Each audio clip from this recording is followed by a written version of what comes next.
ఇస్తా అన్నాడు. అన్నాడా లేదా? అన్నాడు. 24వ తారీఖు మన గ్రూప్ 1 మీద డివిజన్ బెంచ్ లో తీర్పు రావాలి. హియరింగ్ ఉంది సార్, తీర్పు కాదు, హియరింగ్ ఉంది. ఎగ్జాక్ట్లీ 20వ తారీఖు ఈ ముఖ్యమంత్రి గారు జ్యుడిషియరీని కలిసింది. అసలు ఈ టైమింగ్ మీద చాలా మందికి అనుమానాలు ఉన్నాయి. నేను ఇంతకంటే ఏం చెప్పాను, ఎందుకంటే న్యాయస్థానంతో కొట్లాడే శక్తి మనకు లేదు. న్యాయస్థానాన్ని తప్పుపట్టేంత స్థాయి మనది కాదు. కాబట్టి ఆ టైమింగ్ మీద ఈరోజు సర్వత్రా చర్చ జరుగుతుంది. చర్చ జరిపేటోడు ఆల్తుఫాల్తోడు కాదు. ఎవరు భవిష్యత్తులో డిఎస్పీలు కావాల్సినటువంటి వాళ్ళు, డిస్ట్రిక్ట్ డిప్యూటీ కలెక్టర్లు కావాల్సినటువంటి వాళ్ళు, భవిష్యత్తులో ఐఏఎస్లు ఐపీఎస్లు కావాల్సినటువంటి వాళ్ళు మాట్లాడుతున్నటువంటి మాటలు నేను మాట్లాడుతున్నదో, ఎవరో మా సోదరులు బాలరాజు గారు మాట్లాడుతున్నదో, ఇంకోరు మాట్లాడుతున్నదో కాదు. చాలా మంది ఈ రంగంలో అనుభవం ఉన్నటువంటి వాళ్ళు, నిష్ణాతులు మాట్లాడుతున్నటువంటి మాటలు ఇవి. దీనికి ప్రభుత్వం సమాధానం చెప్పాలి. సింగిల్ బెంచ్ జడ్జిమెంట్ లో అంత స్పష్టంగా తప్పులు జరిగాయని చెప్పిన తర్వాత ఈరోజు డివిజన్ బెంచ్ కు వెళ్ళగానే ఆ 225 పేజీలు చదివినలా లేదా, దాంట్లో ఉన్నదంతా అర్థం చేసుకున్నారా లేదా, ఇంతమంది విద్యార్థులు ఇంత మొత్తుకుంటున్నారు కదా, దీంట్లో వాస్తవం ఏందని వాళ్ళు నిజంగా ఆలోచించిందో లేదో నాకు తెలియదు. కానీ ఆ సింగిల్ బెంచ్ జడ్జిమెంట్ మీద వచ్చినటువంటి స్టే నిజంగా ఈ రాష్ట్రంలో ఉన్నటువంటి యువతకు ఈరోజు టీజీపీఎస్సీ మీద కానీ లేకపోతే న్యాయస్థానం మీద నమ్మకం పోయేటువంటి పరిస్థితి తీసుకొస్తున్నది. ఇది సరైనటువంటిది కాదు. చాలా దురదృష్టకరం ఇది. మేము ఒక్కటే చెప్తున్నాం, సింగిల్ బెంచ్ను అడ్డం పెట్టుకొని, డబుల్ బెంచ్ను అడ్డం పెట్టుకొని ఈరోజు విద్యార్థులకు నిరుద్యోగులకు అన్యాయం చేసేటువంటి పరిస్థితి తీసుకొస్తే తప్పకుండా పీపుల్స్ బెంచ్ ఈ కాంగ్రెస్ ప్రభుత్వాన్ని శిక్షిస్తుందని చెప్పి ఈ సందర్భంగా గుర్తు చేస్తున్నాం. పీపుల్స్ కోర్టు మీకు స్టే ఇస్తుంది మీ ప్రభుత్వానికి.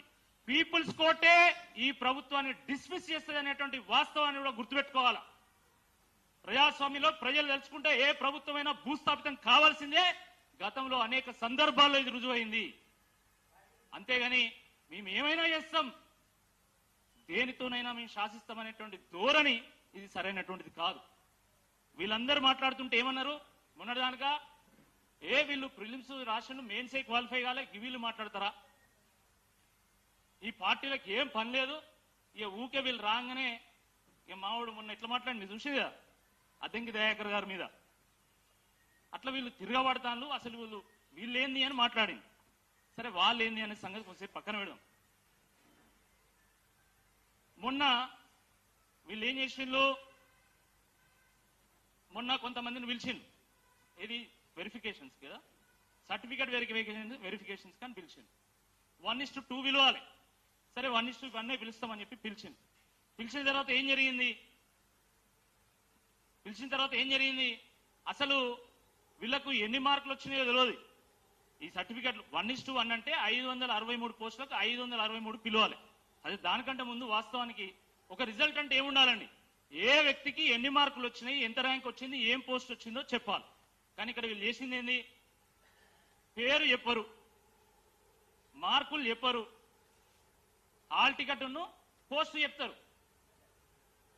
నిజంగా మీరు పారదర్శకంగా ఉంటే, మీ ప్రభుత్వం కనుక పారదర్శకంగా ఉంటే, అరే పేరు చెప్పండి, వాళ్ళకి ఎన్ని మార్కులు వచ్చినాయో చెప్పండి, వాళ్ళ ర్యాంక్ ఏందో చెప్పండి, వాళ్ళ పోస్ట్ ఏందో చెప్పండి. ఎందుకు చెప్తలేరు మీరు? దాంట్లో ఉన్న మతలబ్ ఏంది? అక్కడనే ఉన్నది కిట్కంతా. మీకు దమ్ము ధైర్యం ఉంటే ప్రిలిమ్స్ హాల్ టికెట్ ఏంది, మెయిన్స్ హాల్ టికెట్ ఏంది, వాళ్ళ పేరేంది, వాళ్ళకి ఎన్ని మార్కులు వచ్చినాయి, ఏ ర్యాంక్ వచ్చింది, ఏ పోస్ట్ వచ్చిందో చెప్పండి. మీరు ఎందుకు చెప్తలేరు? మేము ఆ రోజే చెప్పినాం, ఎస్, ఈ దేశంలో ఏ పబ్లిక్ సర్వీస్ కమిషన్ అయినా కూడా ప్రిలిమ్స్ ఒకటి మెయిన్స్ ఒక హాల్ టికెట్ ఎక్కడ ఇవ్వలేదు. దేశ చరిత్రలో మొట్టమొదటిసారి తెలంగాణలో రేవంత్ రెడ్డి గారి నేతృత్వంలో మెయిన్స్ ఒకటి ప్రిలిమ్స్ ఒకటి ఇస్తున్నారంటేనే తప్పకుండా దాంట్లో ఏదో గోల్మాల్ జరుగుతుందని చెప్పి మొట్టమొదటిసారి తెలంగాణ భవన్ వేదికగా మాట్లాడినా. అది ఎవరు ఏం చెప్పలే. కానీ ఏం జరిగింది, ఈరోజు నువ్వు కనీసం పేరు, మార్కులు, ర్యాంకు, పోస్ట్ చెప్పడానికి కూడా నువ్వు భయపడుతున్నావు. ఎందుకు నీకు భయం అని అడుగుతున్నా. ఎందుకు నీకు భయం? నువ్వు నిజాయితీగా ఉన్నావు కదా. అదే కాదు, 1:1 పిలవాలి. సరే కొంత ఎక్కువ మందిని పిలుస్తారు, ఎందుకంటే కొంచెం పొట్టి ఉంటే వాళ్ళు డిఎస్పీకి అర్హులు కాదు కాబట్టి అట్లా కొన్ని ఉంటాయి కాబట్టి కొంత ఎక్కువ మందిని పిలిస్తే వాళ్ళకి ఏ ర్యాంకో చెప్పరు, సర్టిఫికేట్ వెరిఫికేషన్ పిలుస్తారు, వాళ్ళకి ఏ ర్యాంకో చెప్పరు. పోనీ ర్యాంకులు వచ్చిన వాళ్ళ పరిస్థితి ఎంత దయనీయంగా ఉందో నేను చెప్తా. మొన్న మా వరంగల్ వాసి ఆయన గ్రూప్ 1లో సెలెక్ట్ అయ్యాడు. నాకు మిత్రుడు ఉన్నాడు, ఆ మిత్రుడికి ఈయన మిత్రుడు అంటే కామన్ ఫ్రెండ్ ఉన్నాడు మా మధ్యలో.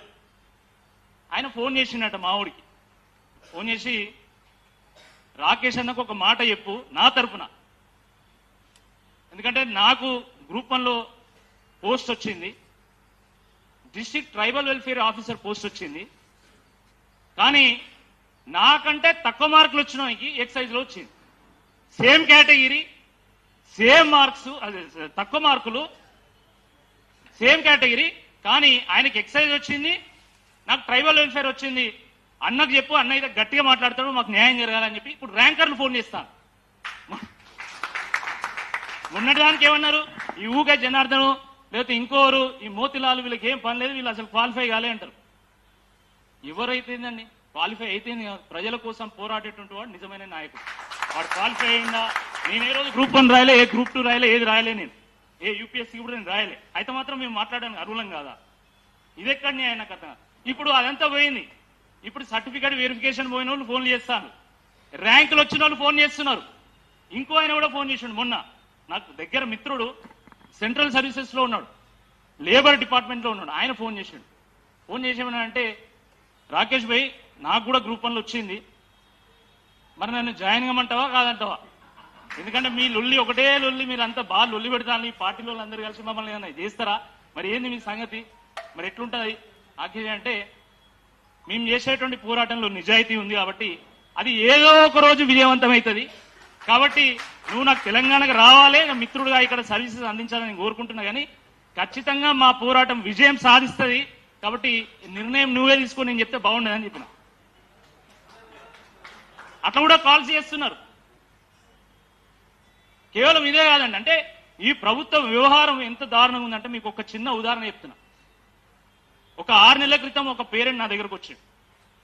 ఏమన్నా అంటే, అన్న మావాడు ఊకే పబ్లిక్ సర్వీస్లోకి వెళ్తా కాబట్టి నేను గ్రూప్ 1 రాస్తా, గ్రూప్ 2 రాస్తా అంటున్నాను, కోచింగ్ పంపిద్దాం అనుకుంటున్నా, నువ్వేమన్నా ఏం సజెస్ట్ చేస్తావు అంటే, వాడికి ఇంట్రెస్ట్ ఉన్నప్పుడు నువ్వు పంపించాలి కదా ఖచ్చితంగా, అంటే ఏ కోచింగ్ సెంటర్ పంపించాలి అన్నప్పుడు వినోద్ సార్ గారికి అనివార్య కారణాల దృష్ట్యా వెళ్ళవలసినటువంటి సందర్భం వచ్చినందువలన వెళ్తున్నారు.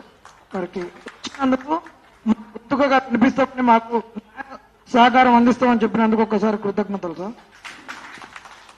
ఏ కోచింగ్ సెంటర్కి వెళ్ళాలి అంటే నేను కోచింగ్ సెంటర్ చెప్పిన, సరే ఆయన వెళ్ళిండు. దాని తర్వాత ఈ మధ్యలో నేను కలిసిన తర్వాత, అరే మీ బాబు ఏంది మనం మంచిగా చదువుతుండా, మంచిగా కోచింగ్ తీసుకుంటుండా, ఏంది సంగతి అని అడిగితే, నేను ఎప్పుడో పిలిచినే వాడిని కోచింగ్ సెంటర్ నుంచి బ్యాగ్ పిలిచిన అన్నాడు. ఎందుకు పిలిచినావు నేను అడిగిన. నువ్వు అంతగానో నా దగ్గరికి కిలోమీటర్లు ట్రావెల్ చేసి వాడిని తీసుకొని వచ్చి వీడికి ఇంట్రెస్ట్ ఉందన్నావు, కోచింగ్ సెంటర్లో చెప్పమన్నావు, నేను చెప్పినా కదా, మరి ఏమైంది అంటే, అన్న ఈ గ్రూప్ 1 వివాదం చూసిన తర్వాత మాలాంటి వాళ్ళకు ఉద్యోగాలు వస్తాయనేటువంటి నమ్మకం మాకు లేదు. మావని నేను ఎట్టి పరిస్థితుల్లో ఈ గ్రూప్ 1 కానీ, గ్రూప్ 2 కానీ, గ్రూప్ 3, గ్రూప్ 4 ఏ కోచింగ్ నేను పంపాను. వాడికి నిజంగా రాసి ఉంటే ఏదైనా సాఫ్ట్వేర్ ఇంకేదైనా ఉద్యోగం వస్తుంది, కానీ ఈ ప్రభుత్వ ఉద్యోగాలు మాలాంటి సామాన్యులకు సాధ్యం కాదు అని చెప్పింది. ఎందుకు ఈ పరిస్థితి వచ్చింది, ఎందుకు ఈ పరిస్థితి వచ్చిందో ఈ ప్రభుత్వం సమాధానం చెప్పాల్సినటువంటి అవసరం ఉంది. 563లో 563 మంది నకిలీ వాళ్ళని చెప్పడం లేదు, దాంట్లో నిజాయితీగా పరీక్ష రాసి ఉత్తీర్ణులై క్వాలిఫై అయి పోస్ట్ కొట్టినటువంటి వాళ్ళు ఉండొచ్చు, నేను కాదనడం లేదు. నిజంగా పోస్టులు కొనుగోలైనాయా, అమ్ముకున్నారా, అది మనకు తెలియదు.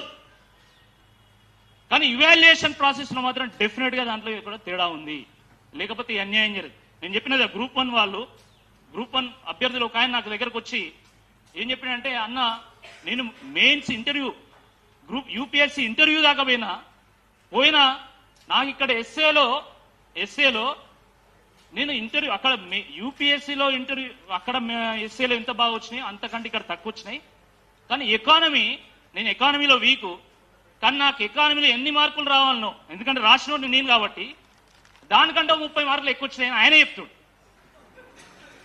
ఆయన స్వయంగా ఆయనే చెప్తుడు. అంటే ఎంత దయనీయమైనటువంటి ఒక పరిస్థితి ఉన్నదో